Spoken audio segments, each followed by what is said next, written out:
Bélier, bienvenue sur ta chaîne, le Tarot 2001. On va regarder tes énergies pour le mois de mars 2025. Pour toi qui es en signe solaire, ascendant lunaire.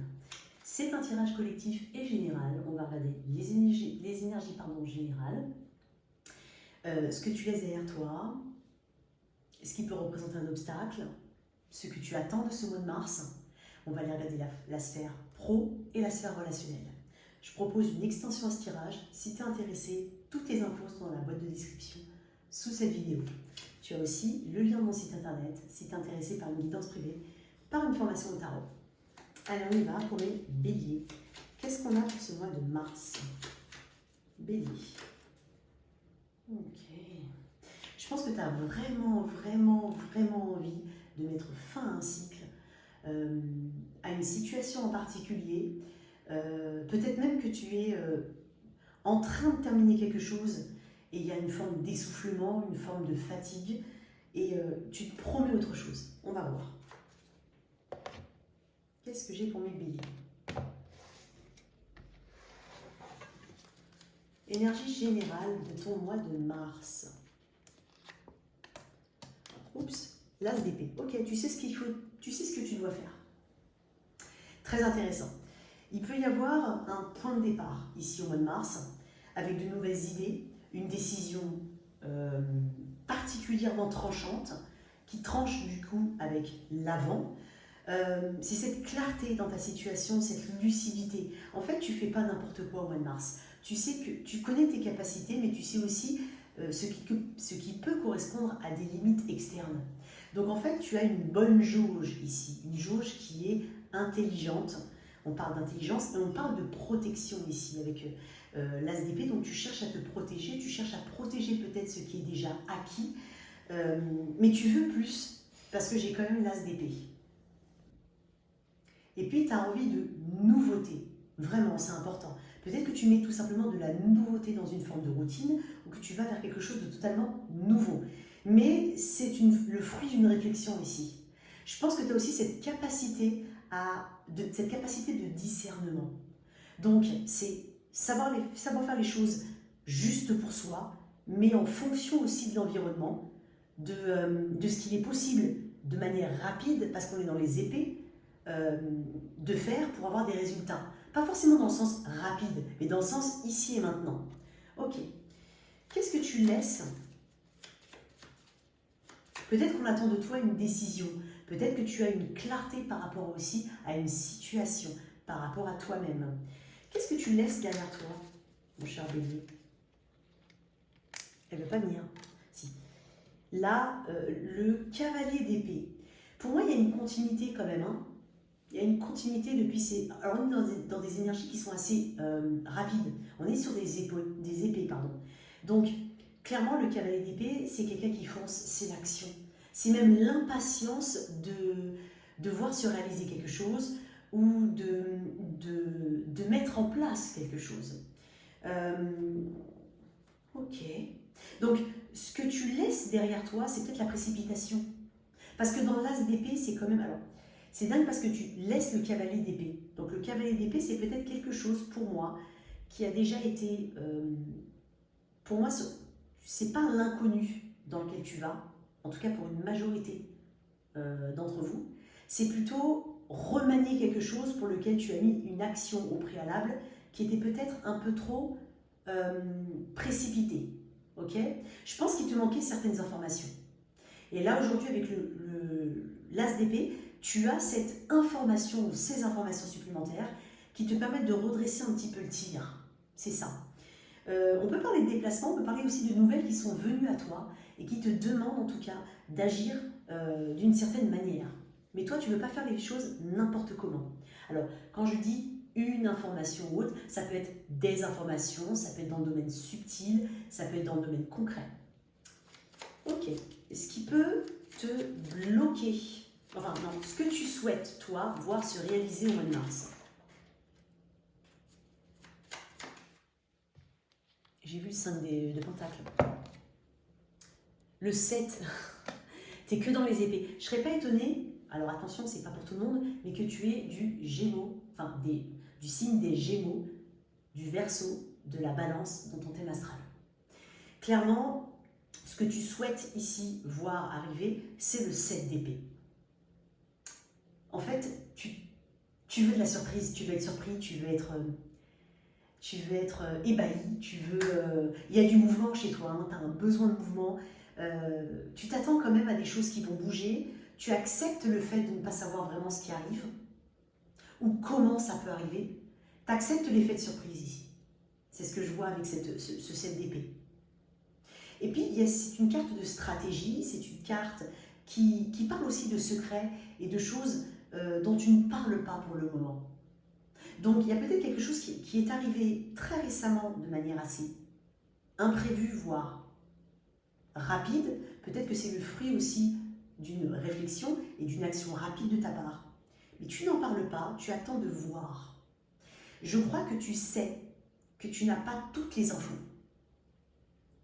Et que le mois de mars sera un mois critique par rapport à ça, dans le sens où tu attends avec impatience ce mois de mars pour voir les choses se développer. Tu attends d'être sûr, tu attends de... Il y a un peu de spectacle dans ton tirage. Il y a du surprenant ici. Et puis il y a aussi ce côté, tu as plusieurs cordes à ton arc, parce que dans cette épée, on parle de stratégie. Donc en fait, tu as un plan B, tu as un plan C éventuellement. Mais tu sais que, en l'état actuel des choses, tu as de la ressource. Donc ce que tu attends, c'est peut-être de tirer ta carte joker, ici. Je ne sais pas comment ça peut te parler. C'est peut-être aussi, tu es en recherche de vérité. Et tu sais en fait que, de manière, on va dire, active-passive, tu obtiendras une forme de vérité par soit déduction, soit par ruse. Et quand je dis ruse, attention, hein, c'est plutôt le côté intelligent des choses.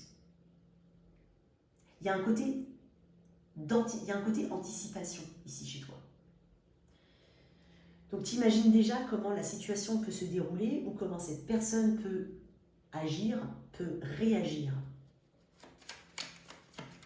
Ok Bélier, les obstacles, ou l'obstacle principal en tout cas, dans ce mois de mars, elles ont du mal à venir les cartes, hein. C'est comme dingue. Donc tu vas être très surprise ce mois de mars. L'obstacle principal, l'as de coupe, c'est l'émotion. Peut-être qu'il y a quelque chose qui débute pour toi et que tu as du mal en fait à te positionner, tu as du mal. C'est comme si tu avais une forme de méfiance, qui n'est pas forcément aspectée négativement, hein, mais une forme de méfiance par rapport à quelque chose ou quelqu'un ici. Parce qu'on a quand même deux as. Hein. Donc je ne serais pas étonnée que tu débutes quelque chose de nouveau, et même pas forcément dans un seul domaine, mais vraiment dans de multiples domaines, dans de multiples aspects de ta vie. Ok ? Donc l'obstacle, c'est peut-être le trop-plein d'émotions. C'est l'explosion émotionnelle. C'est comme si je devais garder la tête froide ici et que ton obstacle, c'était l'expression émotionnelle. L'expression émotionnelle, c'est pas uniquement l'amour, ou c'est la colère, c'est... Voilà, peu importe. Colère, amour, sentiment d'abandon, il y a plein de choses ici. On parle de la sphère émotionnelle. Ok. Et tu n'as pas forcément envie qu'on remarque, toi, en cher Bélier, que tu aies vraiment envie de ce nouveau départ ou de cette nouvelle situation. C'est comme si tu ne veux pas qu'on te voit arriver. Alors c'est très spécial hein, ce que je dis, mais bon, ça ne parlera pas à tout le monde, bien entendu, n'hésite pas à regarder tes 3 placements, ok? C'est un tirage collectif, mais je les détaille suffisamment pour que ça puisse te parler ou pas, ok? Très bien, alors qu'est-ce qu'on a ici? Alors qu'est-ce qu'on peut te conseiller? Et après on va aller sur la sphère professionnelle, ou en tout cas activité, loisir, que tu sois en poste, en recherche d'emploi ou retraité, ok? Donc j'ai beaucoup d'épées hein, qui sortent chez toi, chez toi. Alors, qu'est-ce qu'on te conseille ici? De ne pas avoir peur, j'ai envie de dire. Ouais. C'est bizarre ce que je te dis, mais on te conseille de suivre ton intuition, déjà dans un premier temps. Et on te conseille de continuer de rêver, de voir grand. De t'exprimer, mais de ne pas avoir peur de la maladresse dans laquelle tu t'exprimes. Parce que le valet de coupe, il est maladroit, il est tout jeune. Il est peu expérimenté. Ça veut dire que tu es jeune ou que tu n'as pas d'expérience. Ça veut juste dire que dans ce domaine-là, dans cette situation-là, sachant qu'on a 2 as, t'es pas forcément... t'es pas un empereur, là, ici, Bélier. Tu n'es pas un empereur. Donc, tu as tout à apprendre. Et tu apprends beaucoup et même très vite. C'est ce que je remarque. Donc, ce qu'on te conseille, c'est cette croyance que les choses sont possibles. Presque cette naïveté ici. Se dire, ok, d'accord, bon, on verra bien. Hein, le valet le valet de coupe, c'est aussi des excuses. Donc, t'excuser de ta maladresse, t'excuser peut-être, ou tout simplement te pardonner de ne pas être de ne pas avoir tout de suite les résultats. Voilà. Un peu ce côté, ok, si je me plante aujourd'hui, j'essaye autre chose demain, et puis on verra plus tard. De rester plutôt dans cet état de valet de coupe. Le valet de coupe, c'est aussi la curiosité. Être curieux, poser les questions qu'il faut, hein, faire semblant de ne pas trop. C'est même pas faire semblant de ne pas savoir, mais tu ne sais peut-être pas et c'est pas grave, c'est très bien ici. Donc il n'y a pas de questions bêtes. Écouter plus attentivement ton cœur. Découvrir peut-être quelque chose de nouveau ici. C'est ce qu'on te conseille. Donc ne pas rester cantonné à une idée particulière avec une façon de faire. Okay. Il y a un côté très intuitif dans le valet de coupe. Donc, ne pas oublier le côté intuitif dans toutes tes décisions. Au niveau pro, qu'est-ce qu'on a? Ok. On va voir un petit peu l'énergie générale de ton pro. On va faire une extension, ok, pour mes abonnés. N'hésite pas à aller consulter la boîte de description sous cette vidéo. Qu'est-ce qu'on a au niveau pro d'un point de vue général? J'ai 3 DP, j'ai beaucoup d'épées. Hein. Au niveau pro, il peut y avoir, alors le 3 d'épée n'est pas forcément une fin de quelque chose, mais ça peut être des doutes. Ça peut être certains regrets. Tu as peut-être peur de regretter une décision. Tu as peut-être des doutes quant à tes capacités. Tu as peut-être des doutes par rapport à une situation et l'issue de cette situation. Il est possible pour certains qu'on arrive au bout d'un contrat et qu'on ne sache pas trop où aller ou tout simplement qu'on ne sache pas si ça va être renouvelé ou pas pour certains. Qu'on ne sache pas éventuellement ce qui nous plaît ici. Qu'est-ce qui te plaît? Qu'est-ce que tu aimerais faire? Il y a une mentalisation ici, un peu trop de mentalisation. Je pense qu'il y a besoin de reposer son esprit parce que j'ai quand même beaucoup d'épées. Les épées représentent le mental et la communication, mais représentent aussi la rapidité. C'est comme si le bélier, bon ça c'est dans ton archétype, j'ai bien dit archétype, mais dans ton archétype, on est quand même fonceur avec le bélier. Et donc tu veux, et encore plus, hein, à plus forte raison, tu veux que les choses se fassent vite, en tout cas, mais peut-être que tu as aussi attendu depuis longtemps, hein, mais tu veux que ça se fasse vite, mais surtout que ça produise des résultats rapidement. Donc il y a vraiment ce côté épais important. Et puis je pense que tu mentalises beaucoup les choses, tu penses vraiment énormément à ta situation, et comme je te dis, il y a un plan A, un plan B, un plan C chez toi. Donc tu es vraiment dans l'anticipation. Donc ça, c'est vraiment l'énergie générale pour toi. Qu'est-ce qu'on a de positif à venir pour ta sphère professionnelle, activité, loisirs, que tu sois en recherche d'emploi ou pas? Il est possible qu'il y ait eu des refus récemment pour ceux qui cherchent de l'emploi, ou qu'il y ait vraiment des doutes quant à la direction à prendre, le secteur dans lequel postuler, comment dire, le côté l'incertitude dans laquelle tu es aujourd'hui, parce que tu ne sais pas où tu vas, tu ne sais pas si on va te répondre, tu ne sais pas si c'est ce que tu veux continuer de faire. Il est possible aussi qu'il y ait des intrigues au niveau relationnel autour de toi. Peut-être qu'il y a des choses qui se passent dans ton environnement professionnel et qu'il peut y avoir effectivement l'impression de ne pas avoir été compris. Peut-être des paroles déformées, c'est possible. À voir, selon ta situation. Ce qui est positif pour toi, elles ne veulent pas sortir, elles ne veulent vraiment pas sortir des cartes. Ce qu'il y a de positif pour toi, cher bélier, dans ce mois de mars, le 5 de Pentacle. Ok, tu vas savoir identifier ce qui te manque. Alors, le 5 de Pentacle, de base, c'est une carte qui représente des challenges. On est sur un 5. Le 5, c'est assez compliqué. Néanmoins, ce qui ne te tue pas te rendra plus fort ici. Avec ce 5 de Pentacle, il est même possible que quelque chose s'arrête, mais j'ai presque envie de te dire, tu ne sais pas ce qui va se passer derrière.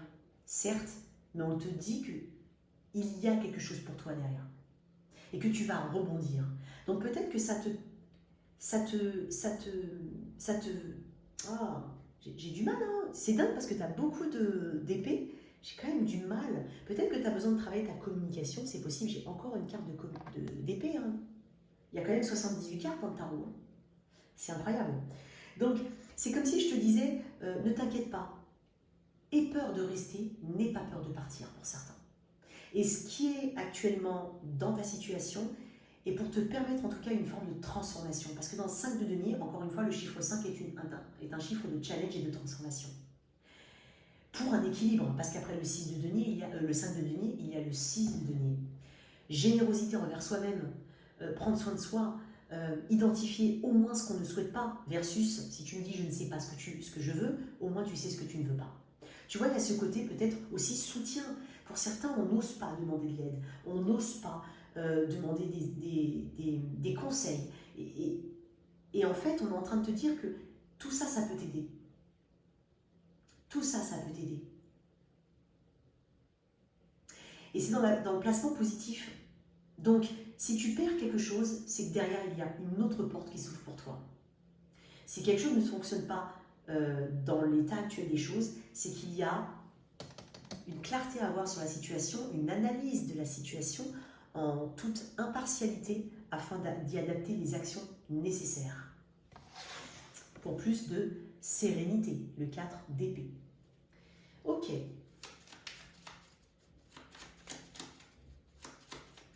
Ce qui peut te freiner, elles veulent pas. C'est dingue. Je sais pas ce que j'ai. Ce qui peut te freiner,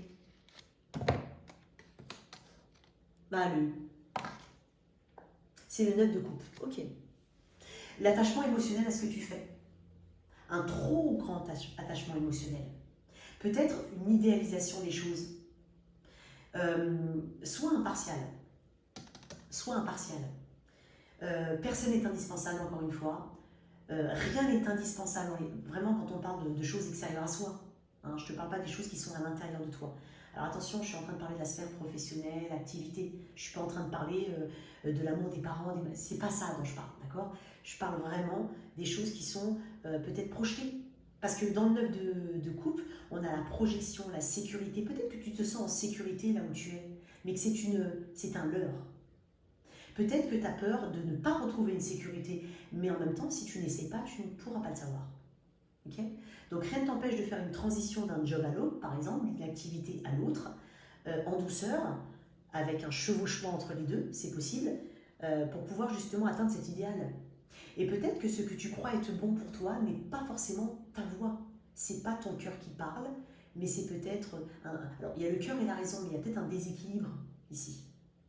On est peut-être trop dans les craintes de ne pas être assez bien, de ne pas trouver sa place, de ne pas aimer ce qu'on fait, voilà. Mais en même temps, si tu n'essayes pas, tu ne sauras pas. Mais pour moi, il y a une image, presque quelque chose qui est un peu érigé en termes d'idéal à atteindre. Ça peut être au niveau de ta façon d'avoir été élevé, ça peut être par rapport à tes expériences. Mais pour moi, en fait, ce que tu crois être bon pour toi ne l'est peut-être plus aujourd'hui, a sûrement fait ses preuves jusque-là, mais pas forcément maintenant. Pour moi, tu as besoin d'évolution, d'une manière ou d'une autre. Sinon, c'est ton état d'esprit qui doit vraiment évoluer dans ta situation pour se déconnecter quand même de ton environnement et se concentrer sur toi. Ok. Au niveau relationnel, je vais changer de tarot. L'énergie générale de ce lien, ton autre, toi, l'évolution. On est bien sur l'énergie sentimentale relationnelle, mais tu peux l'adapter à n'importe quel type de relation. On est vraiment sur la sphère émotionnelle et pas sentimentale uniquement. Allez, pour mes béliers. Oups. Qu'est-ce qu'on a? Intéressant.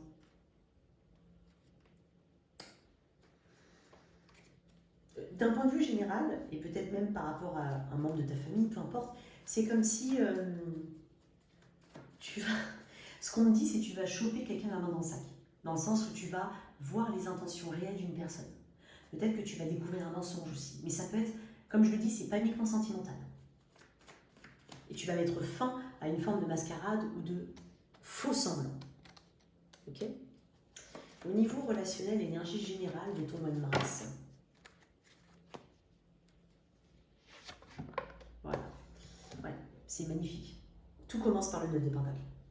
Le 9 de Pentacle, c'est une carte qui est généralement attribuée aux célibataires. Ok. Mais c'est une carte d'individualité. C'est une carte, c'est pas une carte d'égoïsme. Pourtant, pour moi, c'est un égoïsme sain, entre guillemets. C'est une carte de liberté aussi, c'est une carte de concrétisation, mais d'un point de vue individuel. Donc peut-être, pour certains, qu'on parle aussi de concrétisation, de satisfaction personnelle dans un lien, quelle que soit ta situation, mais c'est un petit peu ce côté « j'y suis arrivé, je peux y arriver ». Attends, on va mettre l'énergie de ton autre et on va lier les cartes. L'énergie de ton autre, le 8 de bâton, la tienne, l'ermite. Oui, l'ermite, c'est aussi c'est le 9. Hein. Et là, c'est le 9. Et là, c'est le 8.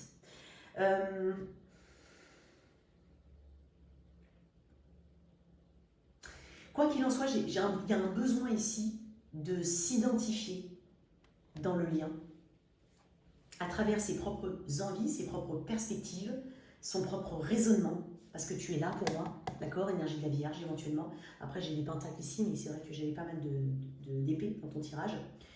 L'énergie de ton autre, c'est le 8 de bâton. C'est une carte qui pousse à l'action, ou qui est très active, quoi qu'il en soit, c'est une carte de rapidité. Ça peut être une personne à distance de toi, ça peut être une personne qui voyage, qui bouge beaucoup. Ça peut être une personne qui a envie de communiquer quelque chose. Et visiblement, tu vas prendre le temps de digérer l'information, voire même, tu n'es pas forcément disponible pour discuter avec cette personne. Je te sens pas... C'est comme si tu éclairais, j'ai dit tout à l'heure, tu vas prendre soit la main dans le sac de quelqu'un, soit tu vas voir le jeu de quelqu'un. Et c'est comme si en fait tu comprenais en fait quelque chose sur une personne, ici, qui est plutôt dans la communication rapide, dans les choses qui sont assez passionnées, qui montent très haut mais qui redescendent très vite. Je pense que tu pousses quelqu'un à sortir de sa zone de confort d'une manière ou d'une autre. Tu invites à des explications ici, ça peut être ça, ou de la communication, de l'implication, de l'action tout court. Mais toi, avec l'énergie de l'ermite, on est plutôt sur un retrait. Un retrait, une sagesse, une réflexion profonde. Et c'est pour ça que l'énergie, c'est le 9 de denier, parce que quelqu'un a besoin de s'individualiser, quelqu'un a besoin de savoir si, est-ce que c'est fait pour moi? Qu'est-ce que ça m'apporte, ce lien? Parce que le 9 de denier, c'est quelqu'un qui est bien tout seul, qui se suffit à lui-même. Donc, je vais mettre une carte quand même sur le 8 de bâton, et après on va mettre une énergie d'évolution, et on verra le reste dans l'extension. Ouais. Tu attends peut-être des excuses de la part d'une personne ou une ouverture. Et étonnamment, j'ai l'impression que, parce qu'on a quand même des énergies assez lentes ici, on a de la Vierge, on a du Taureau, Vierge, Capricorne, on est sur des énergies assez lentes. Et c'est comme si cette personne, elle se précipitait, parce qu'on est dans des énergies qui sont plus rapides ici, elle se précipitait à s'ouvrir, à communiquer, à tendre sa coupe, à se reconnecter à toi ou à se connecter à toi, peut-être même des excuses. Mais en fait, j'ai presque envie de dire c'est trop tard, du moins pour le moment. Ou en tout cas, tu ne fermes pas forcément la porte, mais tu ne l'ouvres pas totalement. Ok, l'évolution, et après on passe à l'extension. Pour toi, Bélier. Le 2 de denier, tu sais pas, hein? Ah, je pense que tu vas donner à... C'est pour ça que tu as l'as d'épée en énergie générale. Tu es quelqu'un qui est en train de me dire, je sais pas. Je vais voir si j'ai le temps, je vais voir si j'ai de la place. Tu es quand même dans une forme d'indécision pour l'instant. On est sur le mois de mars, bien entendu, ce sont des énergies qui sont courtes dans le temps. Hein. Mais tu pèses le pour et le contre. Tu essaies de voir quelle est la priorité dans ta vie aujourd'hui et quelle place tu donnes à ce lien, à cette action de la part de cette personne et comment elle peut s'intégrer dans ta réalité. Voilà tes messages, mon cher Bélier. On se retrouve sur l'extension. N'hésite pas à soutenir cette chaîne en likant, en partageant, en t'abonnant.